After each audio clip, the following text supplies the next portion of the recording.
3.5, applications of fractions. And again, applications just indicates that we're going to be looking at word problems with these fractions. So fractions are comparisons. That's true. Fractions compare parts to wholes. I think that's the right. Yeah, that's the right whole. Amounts to wholes. To totals rather. Amounts to totals. That's true. Okay, and this is important in setting up these fractions when we look at word problems, because knowing where these go in the fraction, either as numerator or denominator, is determined by whether it's a part or whether it's a whole, whether it's sum of the amount or the total of the amount. So another way that this is put is, this is like a partial, and then this is all of it. The entire thing would be the denominator or something like that, okay? Now do keep in mind that when we're doing these, especially when we look at comparing fractions, is sometimes you're going to end up with labels in your fraction. So I've given us a fraction line like this, but sometimes it's split up and we're comparing two different types of quantities. So we're looking at labels, but two different labels on these. Not always, but sometimes, okay? So like on this one, let's say that we're comparing, I don't know, something like money, okay? Money, and another common comparison with money is with hours, right? That's like wages or something like that, okay? Now remember, if we compare it with another fraction in the same problem, we should be looking to compare the same two labels, dollars and hours. But when we do it in the fraction, remember that the labels need to stay where they were in the beginning. So if I put dollars in my numerator to start with, then I need to end with my dollars in the numerator right there as well. So where hours is in the denominator, we would want hours again in the denominator. If we start messing these up or switching them, then it will definitely throw off our calculations, okay? Because remember, we're just scaling these up or down depending. Generally today we're going to be scaling them up. And remember, when I say scaling up, that means we're multiplying the numerator and denominator by something. Sometimes it's 5, sometimes it's 10, who knows? But doing this, it changes the way that the fraction looks without actually changing the value of the fraction. But it gives us new values to work with in a new fraction with a new value for the numerator and a new value for the denominator, but the full value of the fraction remains the same. So Lee finished 3 math problems in an assignment and had 7 remaining. What fraction of the assignment did he complete? Well, remember, we're looking at fractional values here. So I'm setting up just to start out with the fraction line. Now, before we do that, though, we need to identify some things in this problem. And this is where reading the problem at least once. Now, if you understand this stuff real well, then you may only have to read it once, maybe twice, okay? Some of you, on the other hand, and students have done this in the past where they said, hey, I had to read the problem like 10 or 12 times. Yeah, that's pretty normal depending on where you are in the math and how well you understand it. So if you feel like you're struggling with this, again, you just some of your time, a good portion of your time may be spent just in reading the problem and then rereading it. But if you can get past that, you'll see that sometimes these calculations they're just not as bad as they look. So let's look and kind of evaluate the information that was given to us, right? Lee finished 3 math problems. That's important to know because the final question here is what fraction of the assignment did he complete? Well, complete means finished as well, so that's important to know. Now, on the other hand, it said that Lee had 7 remaining, and of course that would have been after finishing those 3 math problems. So we consider this, we'll look at finished problems. I feel like I said finished, but I meant finished. So finished problems, that was 3 of those, right? And then how many were remaining?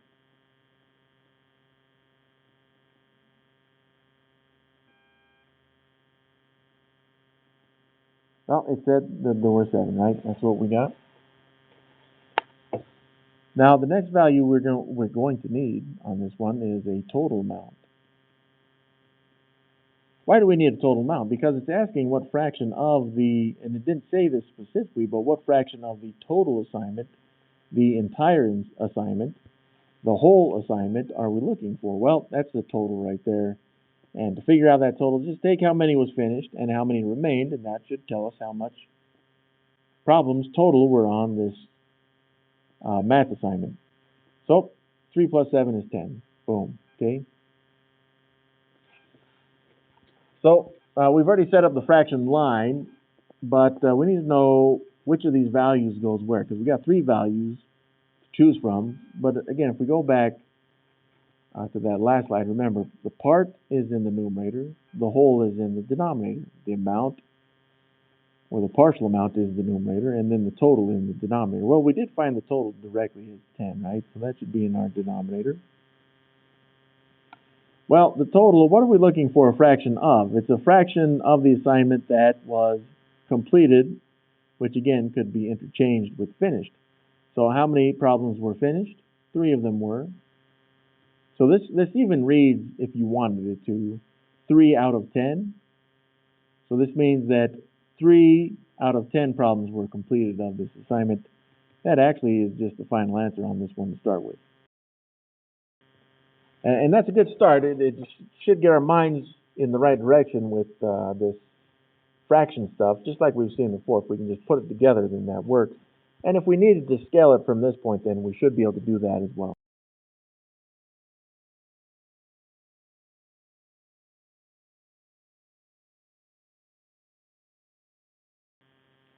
A motorized car travels 11 miles in 8 hours. What fraction represents the car's speed in miles 2 hours? Now, I don't remember seeing this on our list of words for, in this case, division. 2. 2 indicates that we are using division. Well, division of what? It said it was miles divided by hours. It said miles 2 hours, but it's the same thing. So I'm going to set this up miles to hours, but and again, I'm going to set it up with original division so that we can see how this sets up, and then we'll set up the fraction, okay? Miles divided, so miles is the dividend, and then the hours is our divisor. Miles divided by hours, like this. So as a fraction, this sets up. Remember, the dividend is the divisor. The dividend is in miles. So that's our numerator. And the hours, the divisor, is our denominator. So I'm going to put the label of hours in the denominator. Okay, just like this. Now I'll extend this line so we can put the numerics to this. But it says what fraction represents the car's speed in miles 2 hours. Well, it even told us up here, well, it's 11 miles, right? So I'll just put that 11 with the miles. And 8 hours right here. So that's my number for the hours. That's as far as we need to go on this one. That's all it's asking us to do. Is can you set this up properly? Yes, miles to hours, which also means, since it's specific miles to hours on this one, these can't be switched and that you'd still get the correct or full credit for it, okay? Make sure that it's miles in the numerator and hours in the denominator. And again, this goes back to just the way the wording set up for us, which is why reading these and understanding them is so important so that we don't get this mixed up. Miles first, hours second, which makes miles in the numerator, hours in the denominator. Now there's a problem, of course, I think there's a couple problems like this on the homework. And this is one that students from last class seem to struggle with, and that's okay. This one says that the tank for a car holds 110 gallons. The gasoline gauge shows the tank is 2/11 full. How much gas is still in the tank? Give your answer in lowest terms. Now, again, this may take several readings on this one. Something that may throw you off is this part right here. You got to be very careful with this. It says give your answer in lowest terms. Generally, that would indicate that our answer will be a fraction. However, if we just reread the question on this one, hopefully we'll see what it's actually asking for. How much gas is still in the tank? Well, how much gas is in the tank isn't always fractional. And in fact, this one, if just thought about the labels on this one, we're looking at gallons of gas that's still in the tank, right?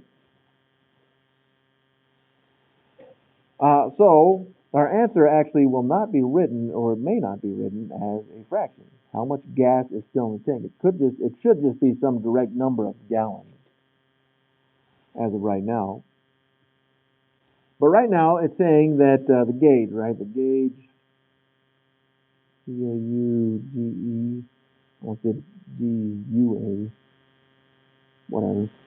Uh, Gauge. The gauge is indicating that the gas tank is 2/11 full. All right.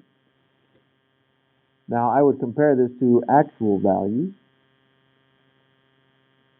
which is still a fraction. But for actual values, they only told us how much gas or how much the tank actually holds, which is 110 gallons. Now that 110, is that part of the tank or is it the whole tank? Well, that's how much it holds completely. So that would be the whole tank, the total amount in the tank, um, or the entire tank, which means that that 110 needs to go into the denominator. Now what we're also saying is that the gauge at 2/11 is the same value as a fraction as the actual amount, something over 110.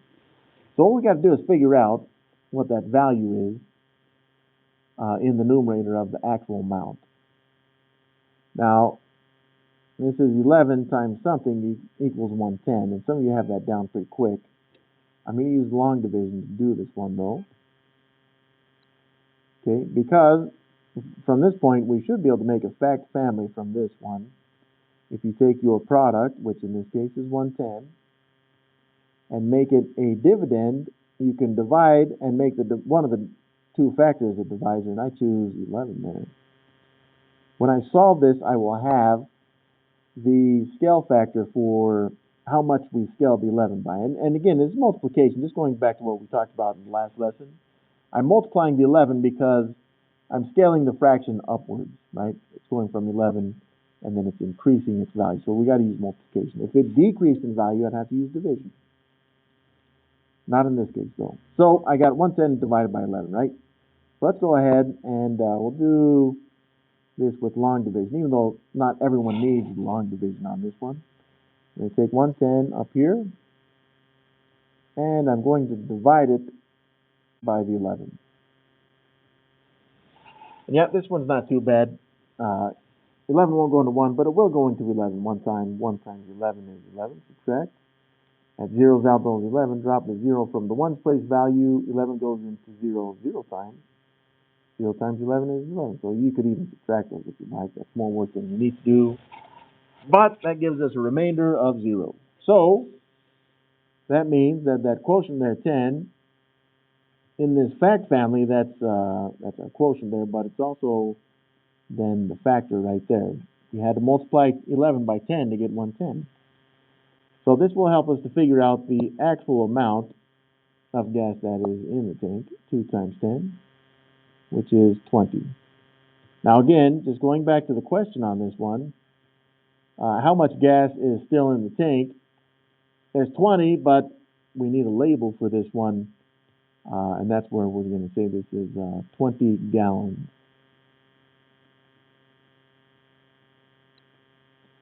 Now, when you do this on the assignment, it's likely to be labeled for you already, but remember, in the future, if you ever do this by hand, you would need to write that label in yourself. Going back to that, so we multiplied and we found this, but we had to multiply the 11 by 10 to make that 110. And by multiplying the numerator by 10, what that does is again, we call that scaling these fractions, where we've changed the way that it looks with multiplication. You could do it with division, but we're using multiplication. We change the way that it looks without actually changing its overall value. So like you could say, well, in terms of actual value, is 20 over 110 different than 2 over 11? No, it's the same. this one actually ends up working out pretty much the same way as that last one. If there are 21,804 students at Rock Valley College and 1/6 of the students take speech, how many students take speech at Rock Valley College? I don't know if that's an actual college, but here we go. All right. So this is the same thing. We're looking at it's almost like a statistical value there at 1/6, right? 1 out of every 6 students at this college will take speech. Now up here it says if there are 21,804 students, that's all of the student body right there, okay?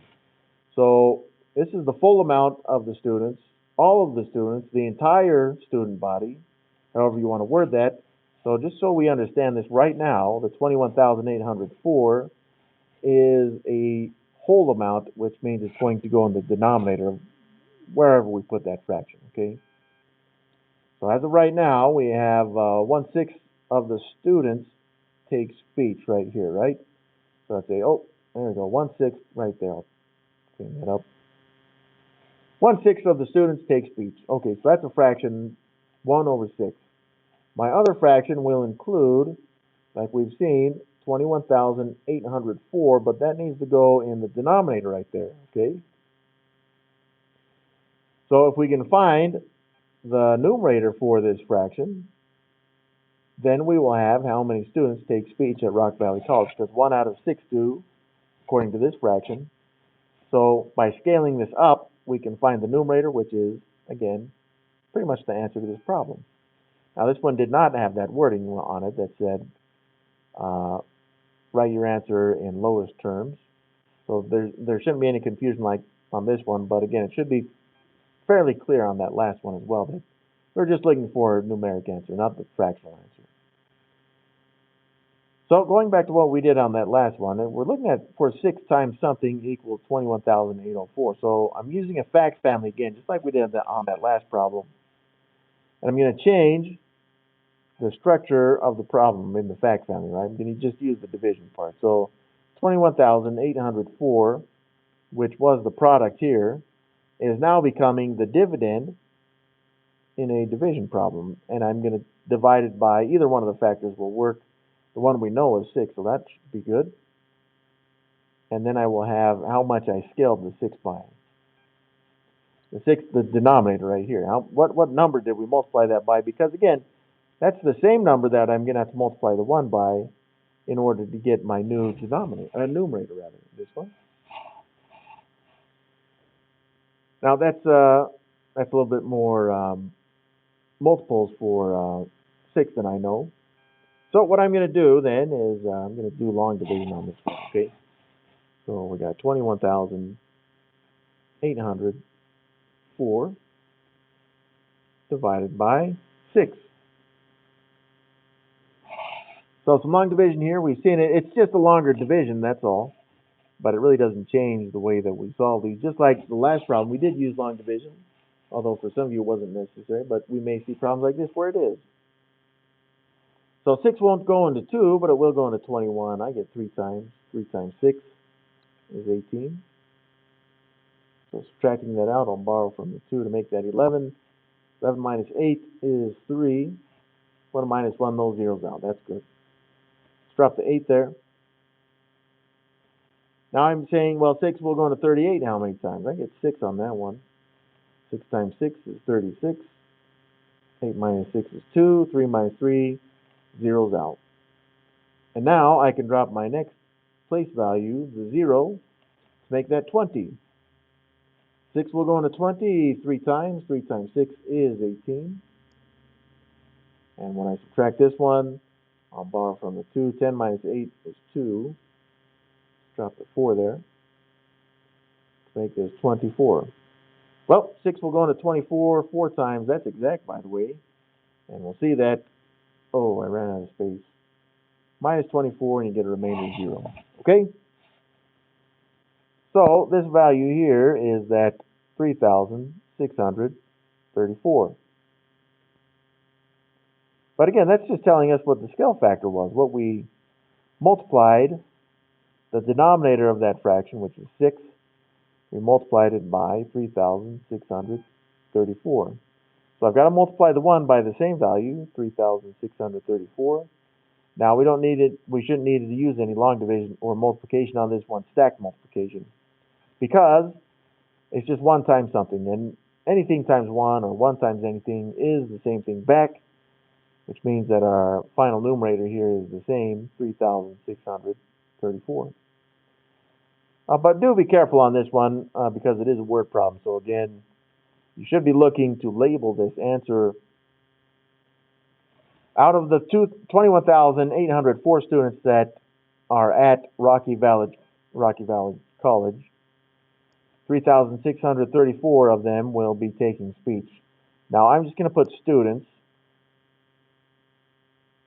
And in the past, some students like to be a little bit more precise than that, which is fine. So if for some reason you wanted to write this as 3,634 students that take speech at Rocky Valley College, again, it's more precise. It's maybe even a little bit more clear, but this is acceptable at this point, okay? So Scott bought a large bag of cookies at the bakery. He ate 1/4 of the bag, and his sister ate 1/3 of the bag. What fraction of the bag did they eat? That'd be together. And what fraction of the bag remains? Now we're getting into more math structures to solve this one, but we haven't learned them yet. So as it turns out, I'm going to have to use modeling on this. So I'm going to say, hey, look, this is the bag. This box here, this rectangle that I've drawn, represents the bag that Scott bought from the bakery. Now, Scott's going to eat 1/4 of this bag. So what I'm going to do, this is the bag, is we're going to look at the bag kind of entirely as all of the cookies. And we are comparing this in fractional values. So what I'm going to do first is I'm going to split this up into fourths. And I'm going to do it horizontally first, and we'll show why in here in a second. But there's one split, 2, 3, 4. Boom. I now have this split up into fourths. And you can wonder, well, they're not split the same size. Okay, I'm sorry. They're supposed to be about the same size. But this is acceptable because we get to assume that they're all the same size, which is how division works, of course. Okay, now Scott is going to eat one of these fourths. So that I'm going to make this fourth right here. Okay. Again, this represents the amount that Scott ate. Now his sister, though, is going to eat 1/3 of the bag. Well, look here, I've split the bag up into fourths. What I'm going to need to do is split it up now into thirds. Well, I don't want to do that horizontally because that's going to mess up these lines that I've already drawn, which are slightly messed up as is. So what I'm going to do then is I'm going to split it up. Instead of doing it horizontally, I'm just going to do it vertically like this. Okay? So again, we'll pretend like this is a third, and that's a third, and that's a third. Now, by doing this, you see that we've changed the sizes of all of the pieces. So we're not necessarily looking now at thirds or fourths, but now we're looking at 1, 2, 3, 4, 5, 6, 7, 8, 9, 10, 11, 12 total pieces right here. So these 12 pieces indicate that we've now split this up into sizes that are twelfths, and we need to know that because that's going to be our denominator. Well, the sister ate 1/3 of the bag, and a third shows 4 total pieces. Don't worry that this one's shaded in. I just need to know that this third is 4 of these twelfths. Okay, so that means that since she ate a fourth, that she needs. She ate a third. We said that was 4 pieces. So I need to shade in another 4 pieces, which again just indicates the amount of the bag that his sister ate. Yeah, I'll label this one as well. This is for the sister.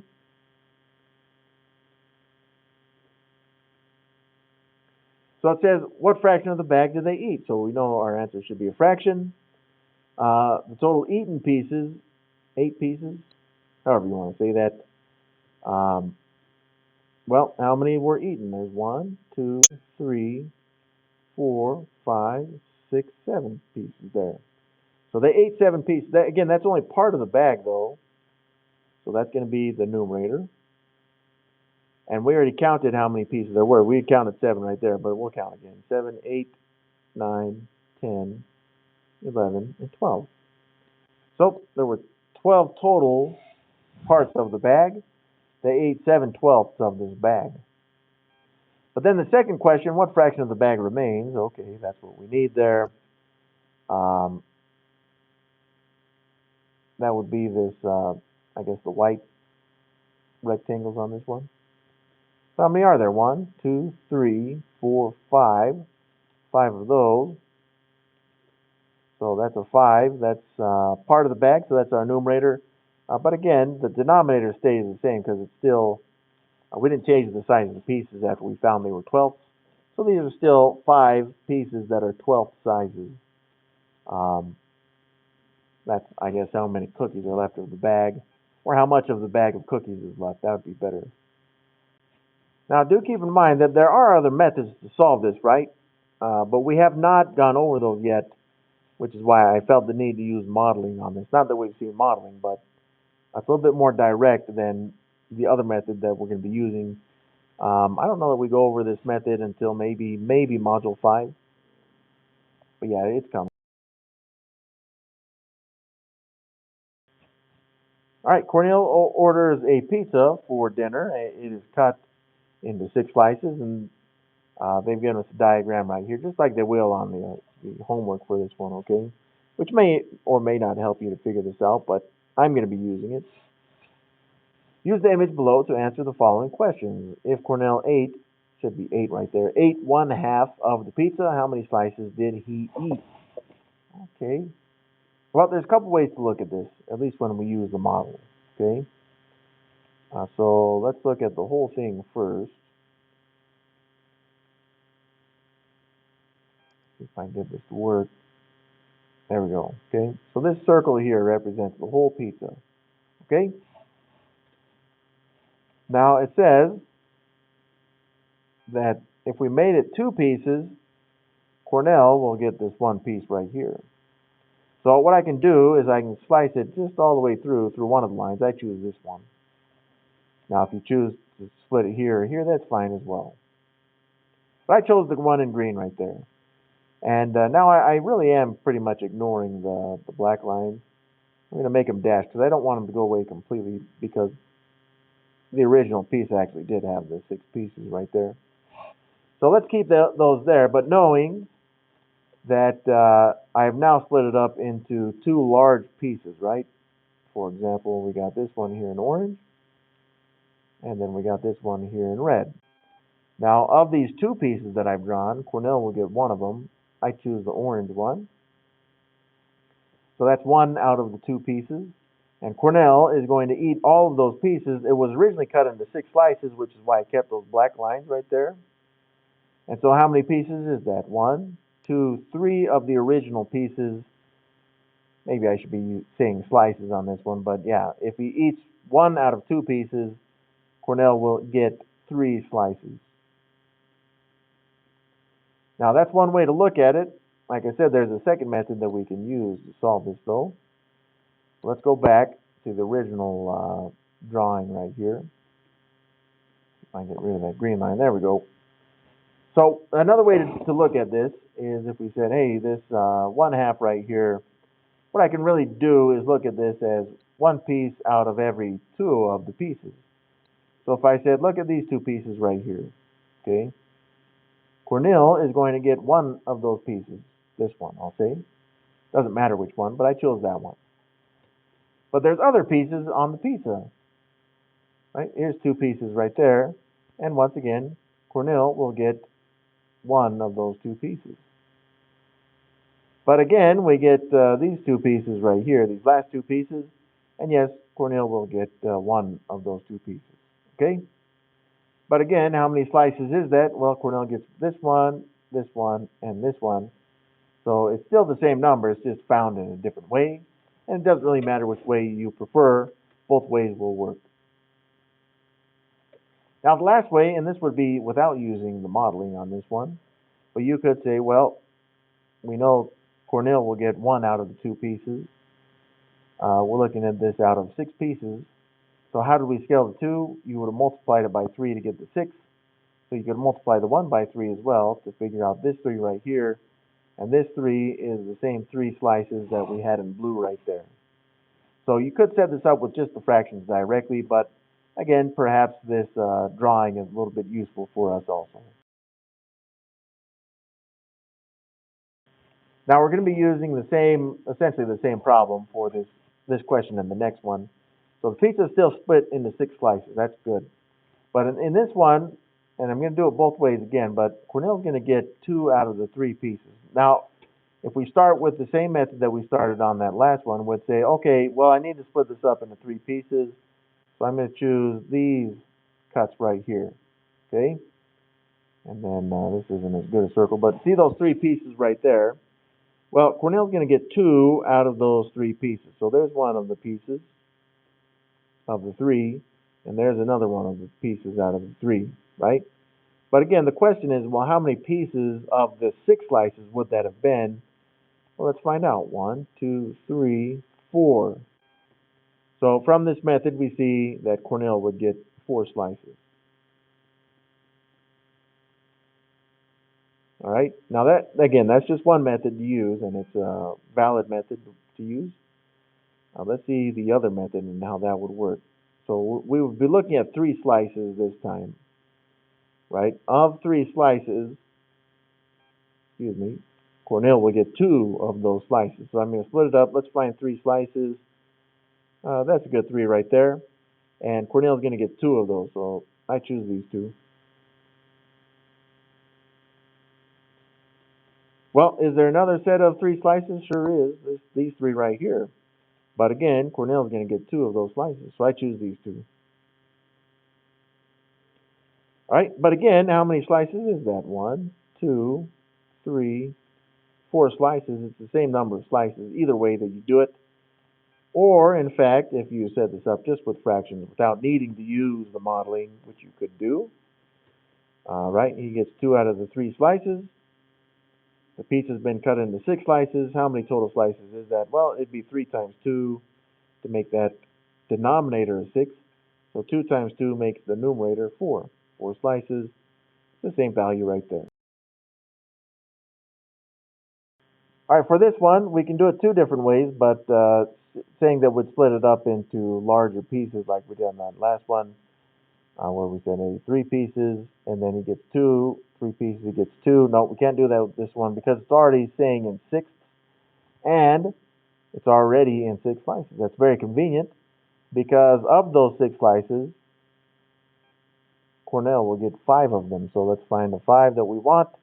1, 2, try not to have to shade all of them. 3, 4, 5. There we go. See if I can finish that off in a decent way. That looks okay to me. Well, I count 5 slices then. That's about the best that we can do unless we started slice the pizza up into more slices. But we're not doing that, okay? Need another slice right there. Well, the other method would be to use the fractions directly. So it'd take 5/6. But what we would want is some number of 6. And yeah, this isn't really scaled. It's just the identity property. 6 times 1 is 6. So 5 times 1 is 5. Same 5. 5 slices. In a given bag of M&Ms, 23 were yellow, 24 were green, 17 were brown, and 15 were red. So I'm going to try to color code these. So I know that's orange, but it's close enough to yellow. 23 were yellow, 24 were green, 17 were brown. I don't really have 17 on this color scheme, so I'm going to use purple instead. And then 15 were red. Well, this is important to know because, again, just reading the full question, your answers must be reduced to lowest terms, so we should be looking for fractions on these. But let's find out with the questions. What fraction were yellow? Okay, that'll be a fraction. What fraction were green? What fraction were brown? And what fraction were red? All of these are going to be fractions, and we'll reduce them to lowest terms if it's necessary or if it's possible. Okay, now it's asking what fraction were a specific color, yellow, green, brown, or red.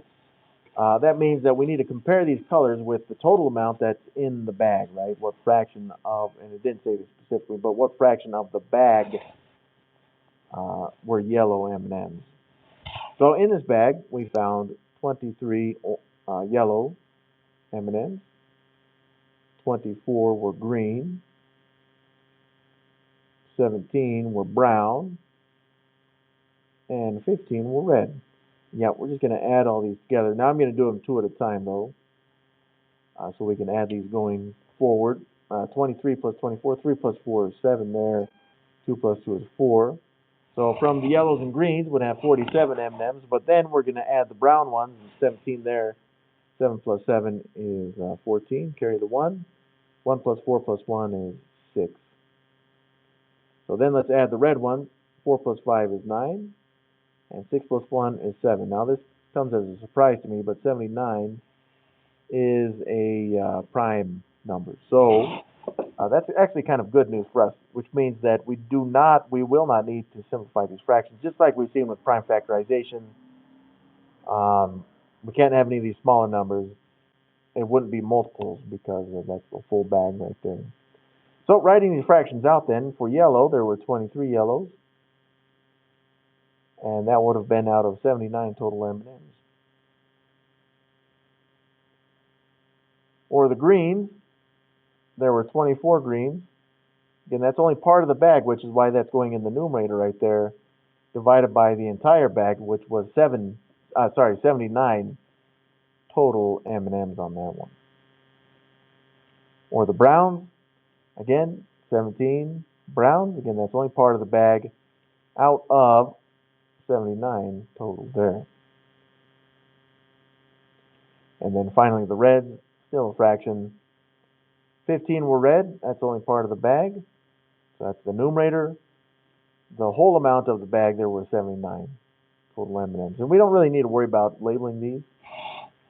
I guess you could label each of these like this. It'd be 23 yellow, 23 79ths of the bag was yellow M&Ms. Or this one, 24 79ths of the bag was green M&Ms. Or this one, 17 79ths of the bag was brown M&Ms. And then finally 15 79ths of the bag was red M&Ms. But I don't think that the labels would extend that far. I'm trying to think if they need to be that descriptive, but I don't believe that it does. So those four fractions would be our answers there. Now, of course, in saying that, that means that we were able to assume that there were no other colors of M&Ms in the bag. I know they do have more colors these days, but that's all that it said in this example. A swimming team had 7 girls on the team for every 4 boys on the team. If there were 28 boys on the team, what fraction represents the number of girls on the team over the number of boys on the team? Do not reduce the fraction. Okay, that's good to know. Well, we are looking at a fractional value on this, so I'm going to set up this starting with my fraction line here. Now it said in the wording here, if there were 28 boys on the team, what fraction represents the number of girls on the team over? That's the fraction line right there, over the number of boys on the team. So when we look at this one, we're saying, hey, look, the girls on the team over, that means it needs to be in the numerator. So that's my label for my numerator. It's the number of girls on the team over the boys on the team. Well, boys, since they're in the fraction underneath the girls, that means that's where that label goes there. Again, I already explained the importance of knowing where the labels go, especially in these types of problems, so that if we need to set up other fractions, which we will on this problem, that the labels remain where they are. So if boys is in the denominator, in the original fraction here, then I need to have boys in the denominator in the new fraction. Or if I get girls in the numerator right here in the original fraction, then it should be the label of girls in the numerator of the new fraction. Now, if we just stick to that, by the way, in a problem like this one, it wouldn't actually matter where we put the labels, although it did say specifically girls over boys. You'd get the same answer either way, which we'll see. So right up here it says there were 7 girls on the team, so that's 7 girls. I'll put that in my first fraction for every 4 boys on the team. So that would go in the same fraction because they correspond with each other or correlate with each other either way. So we're looking at 7 girls to 4 boys on the team. But then it says if there were 28 boys on the team, so that's 28 in the other fraction, what fraction represents the number of girls on the team over the number of boys on the team? So it looks like the final answer for this one will be the fraction, but I need to figure out the number of girls there would be on the team if there were 28 boys. Now from this one, I know that 4 times 7 is 28. Okay, so that means this original fraction, 4 was scaled up by a multiple of 7. 4 times 7 is 28, which means that I need to scale the numerator by the same factor of 7. 7 times 7 is going to make that, that would make that 49 girls. Now, just based on the way this is worded, I would assume that this would be the full answer because it said what fraction. So we need the full fraction here, 49 girls over 28 boys. If for some reason it asked for the number, just the number of girls on the team, then it would have only have been this 49 girls right here. So again, that's the importance of reading these and understanding what it is asking for and how it wants the answer. Again, we're not reducing the fraction because if we did, we would have ended up with the same answer that we started with. We do want this fraction. It tells us exactly how many boys on the team, how many girls on the team based on these two numbers. Of course, if the team was smaller, it would have been these two, but we wanted these ones. The original fraction here is 7 girls over 4 boys. I'm going to have a new fraction right here, but I need to maintain the value of this original fraction, 7 girls to 4 boys. And the only way I can do that is if I know the only value that I had to start out with was the 4 boys and the 28 boys, which means, and this goes back to the last lesson, if I'm scaling a fraction like this, I know that like this one, I went from 4 to 28, so I know I have to use multiplication first off. But what would I multiply the 4 by to make that 28? It's a 7 right there. And yeah, no problem. And yeah, once I know that, then I know that I need to multiply the numerator by the same value. Again, these two fractions have exactly the same value. They just look different. That's all.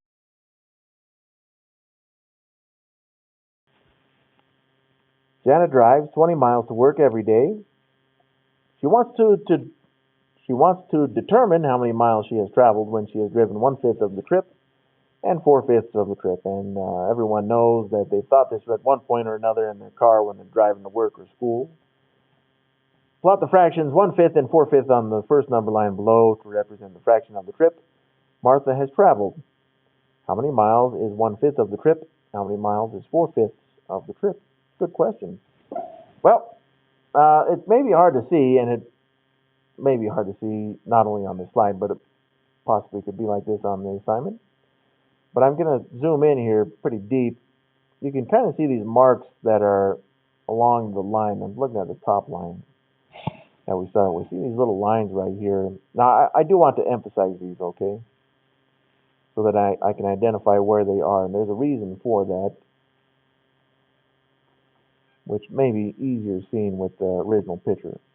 So why do I need these marks right here? Well, if you look at the marks, just where they are located is going to be crucial because when it shows 1 right here, that's talking about 1 full trip. 1 full trip to where? It looks like to work up here, right? So 1 full trip right here, this is the same as the 20 miles right here because the bottom number line has been split up into 20 parts. 1 part for each mile up to the 20 miles. So see how they're lined up like this? So each of these parts is lined up with a value as well. We just got to figure out what those values are. And here's why, because see how there's 1, 2, 3, 4, really 5 marks on this. That means that this top number line is already split up for us in fifths, which is important because it looks like Jan is looking for this trip in fifths. So just so we understand what I'm looking at here, that means I would be looking at the first mark here would be 1/5. The second mark here would be 2 of the fifths. The third mark would be 3/5. And the fourth mark, 4/5. And just in case you were wondering, yes, you could label this final mark here the 1. That would have been also known as 5/5 right there, which is okay. All right, so 5/5 constitutes the full trip for Jana. But again, since the number lines are, well, lined up, no pun intended, let's start with the 1/5. Okay, so I can identify 1/5 on the number line. It's right there. And yes, it said plot those fractions. I just did. That's that red point right there. But where does it correspond with on the second number line, which tells us how many miles that is? So I'm going to follow this down. And yep, we end up with at a value of 4 right there. So this 4 right here, I know it's small, but hopefully you can see that. That's how many miles 1/5 of the trip is. 4 miles. Well, could we do the same thing for 4/5? Sure, we could. Okay. Again, let's identify it on that first number line in the top. There it is. I made it in purple. But what value of miles corresponds with it? Well, let's follow that number line down. Again, that's nice that they made this line up perfectly for us. I get 16 right there. So 4/5 of the trip would be 16 of those miles.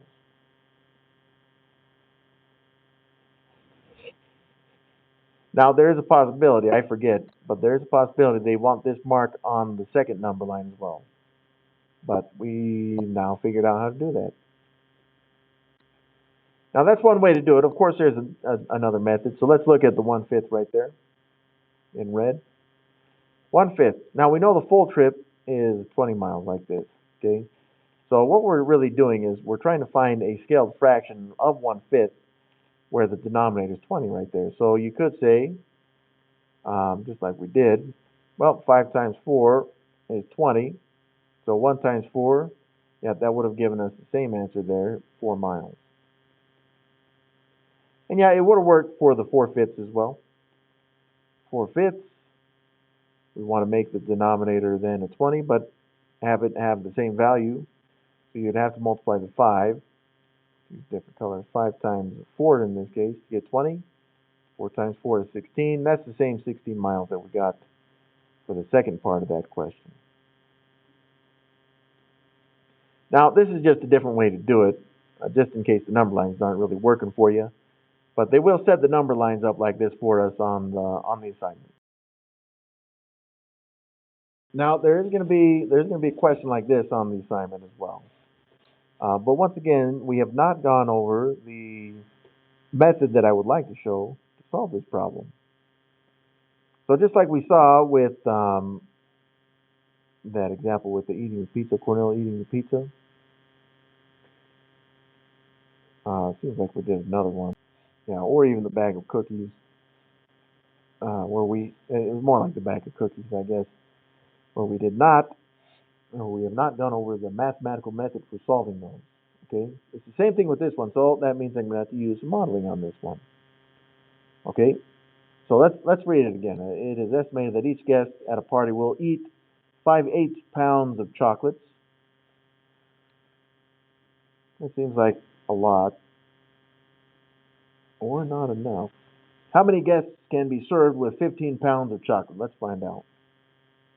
Okay. Now, do be careful on this one. It's not a matter of scaling fractions on this one. And hopefully the modeling will help us to understand why. So if I looked at a model for this one, I'd be looking for just a bar to represent a pound of chocolate, like this one, okay? And I need to split it up into 8 parts, right? Because 5/8 of this is 1 pound, 5/8 of it will be consumed by one of the guests. So let's split it up into 8 parts. Let's see if I can do that. 1, 2, 3, 4, 5, 6, 7. Okay, those are 8. And I know some of the lines aren't straight there, but that's okay. We don't need them to be straight. We can pretend like they're all, like it's a good drawing. Well, if you look here, 1, 2, 3, 4, 5 of those 8 will be is for one of the guests. So these 5/8 are for one guest. Now that's just for one of the pounds though. What we can do is we can take this 1 pound and we can duplicate it. That'd be 2 pounds. Okay, well there's not 2 pounds, there's 15. Okay, well let's go ahead and make this 15 then. So let's double these up. That's 4 right there. Let's double that up, make 8. See how much space we got. I don't know if we're going to fit them all. No problem. I only need 7 more to make 15. Yep, I need more space. There we go. All right. Now, from this drawing right here, now I got 15. 1, 2, 3, 4, 5, 6, 7, 8, 9, 10, 11, 12, 13, 14, 15. Yep. And right now we've given 15 of these, or we've served 15 of the guests from these red boxes right there. Okay, right? 1, 2, 3, 4, 5, 6, 7, 8, 9, 10, 11, 12, 13, 14, 15. Okay? But we have the 3 of the fifths remaining from each of these bars or pounds. Now, 5 of those will be reserved for one of the guests. So, I choose then, we'll start it here on the left.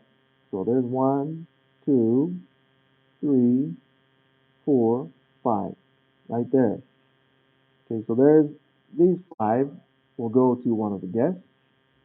Let's identify the next 5. There's 1, 2, 3, 4, 5. Again, these 5 parts are for another guest, some other guest there, which that box would represent those 5 parts for the guest. And then finally, another 5 parts. 1, 2, 3, 4, 5. There you go. 1, 2, 3, 4, 5. So those 5 parts are for another guest. Now you see how that kind of gave us full pounds on this one, or say the bricks or rectangles I drew. There's 3 right there. Now some of you noticed that pattern, and it will continue. That's true. Let's say that we didn't notice that, and that's okay if we didn't. Okay. So I'm going to say, oh, let's keep shading these in 5 at a time. All right. There's 1, 2, 3, 4, 5. That would be enough for another guest right there. And I'm purposely shading these the same way on purpose so that hopefully you will see the pattern. 1, 2, 3, 4, 5 right there. That would be enough for another guest. And then another 5 will be for another guest. 1, 2, 3, 4, 5. 5 for another guest. Okay. So you see this pattern. It's kind of repeated right here. There is a reason for that, mathematically speaking, which we get into more into the next module. But for now, let's finish this off. So let's look at the next 5 for the next guest. 1, 2, 3, 4, 5. That's another guest right there. And then for another guest, 1, 2, 3, 4, 5. There we go. For another guest. And then, yep, sure enough, there's only 5 more pieces left, which means we have none remaining, which is good. Good, efficient use of the chocolate. But how many total was that? Well, we got the purple, purple, green, orange, purple, green, orange. Tallying is probably not the best way to do this, but it still works. And how many is that? Well, there's 5 right there. So 1, 2, 3, 4, those 5, and then 1, 2, 3, 4 more. 1, 2, 3, 4. And how many total is that? 5, 10, 15, 20. 1, 2, 3, 4. 24. Now, that was kind of a long problem, so let's go back and see how many guests can be served with 15 pounds of chocolate. I'm just looking for the label on my answer on this one. We already got the numeric answer. 24 label guests. 24 guests. Okay? And again, that may seem mundane. That's because, well, that's almost kind of meant to be taxing so that when we show you the other method, hopefully it won't seem as painful, although in the past it still has. Now I'm going to introduce that method right now, even though, again, it's not required that you memorize this or know how to use it yet. Okay? But what you're doing is you're actually taking 15, and what we can do is we can say, well, if I divided it by 5 on this, okay, that means that it would show 3 groups. Now, you may be wondering, well, why would 3 groups be important? It's because 3 groups is how many we can get full values out of, right? 1, 2, 3, 4, 5, 6, 7, 8. See how there's 8 in every group of 3?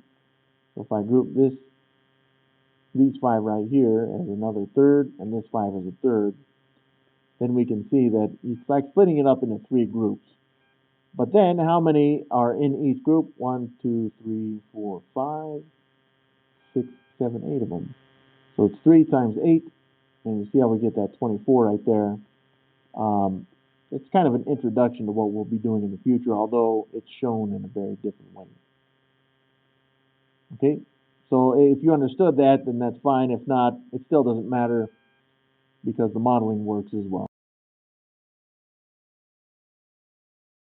It's not usually my first inclination to use modeling. In fact, I don't necessarily prefer it because sometimes it causes more confusion than understanding.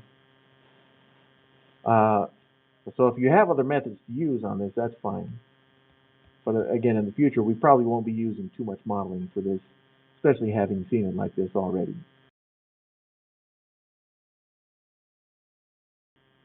I like this kind of problem. This is a good way to end the lesson, by the way. But Donna ate 3 out of 5 candies in a jar.